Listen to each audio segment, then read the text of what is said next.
Yo soy Pedro Durán Durán. Ahora en este video lo que les mostraré es cómo realizamos una bobina de Tesla, los materiales y cómo es su funcionalidad.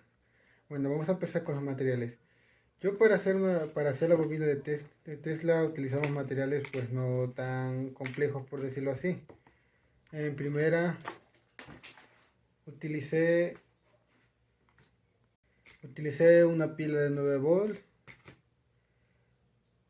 un transistor NPN 2222, una resistencia de 22 kilo ohms, cable de esmaltado de cobre.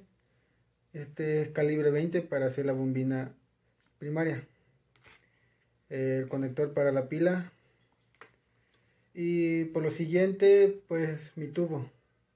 Este tubito lo hice con cable, no recuerdo qué calibre es, y pues un tubo de PVC de 12 centímetros de largo por un diámetro de 2.1 centímetros. Bueno, para empezar tenemos que tener en cuenta que nuestra bombina tiene que ir enrollada por decirlo así, a un sentido de la manecilla del reloj. O lo puedes hacer por cualquier forma, ya sea de ese sentido o del otro. Pero tenemos que tener muy en cuenta algo que no aparece en videos, que tanto la bobina secundaria como la primera tienen que ir en el mismo orden. Bueno, esos son mis materiales. Ahora vamos a empezar a hacerla. Ya teniendo armada nuestra bombina, me salté esos pasos porque sí me va a demorar un poquito.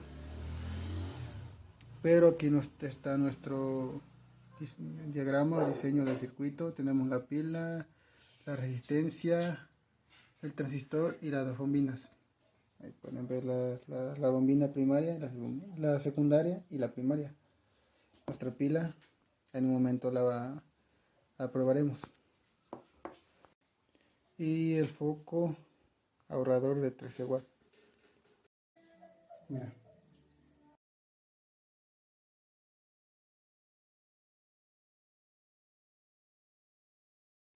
Ahora vamos a explicar por qué funciona la bombina de Tesla. En primera tenemos que entender que dentro de nuestro circuito tenemos dos circuitos resonantes.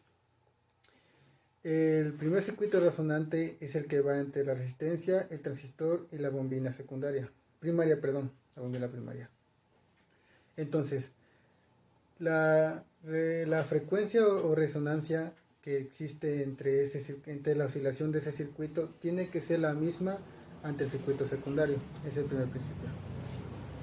Ya teniendo nuestro circuito de frente, tenemos nuestra fuente de voltaje de 9 volts que tiene una corriente continua. Ahora necesitamos que esta pequeña bombina secundaria pueda inducir un alto voltaje de salida para que así se cree una inductancia. Nuestro campo eléctrico se va a generar mediante que la corriente circule en sentido, deje de circular o circule en un sentido inverso dentro del circuito resonante. A esto le llamamos conmutación de voltaje y corriente dentro de la bombina primaria. Como les mencionaba yo, al circular una corriente en la bombina primaria, o sea en esta bombina, en ese instante de tiempo se genera un campo magnético en la bombina primaria y el flujo de línea de campo magnético comienza a extenderse en medida de que la corriente comienza a circular desde positivo a negativo. El flujo va a empezar a fluir por el aire y entonces al circular el flujo en el aire va a empezar a inducir una corriente en voltaje a la bombina secundaria. Dependiendo del número de espiras que tenga la primaria, va a ser como va a incrementar, por decirlo así, el voltaje de salida del circuito. Ahora, ya haber generado el campo eléctrico dentro de la bombina secundaria, empezaremos a usar la lámpara. Este tipo de lámparas tiene un tipo de gas inerte, ya sea de neón o argón.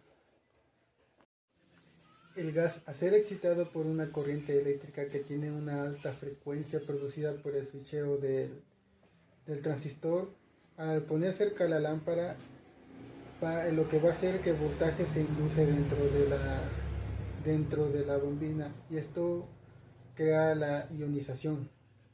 El gas de mercurio que tiene adentro inerte va a crear fotones, los que van a producir, pues en este caso, la iluminación del foco.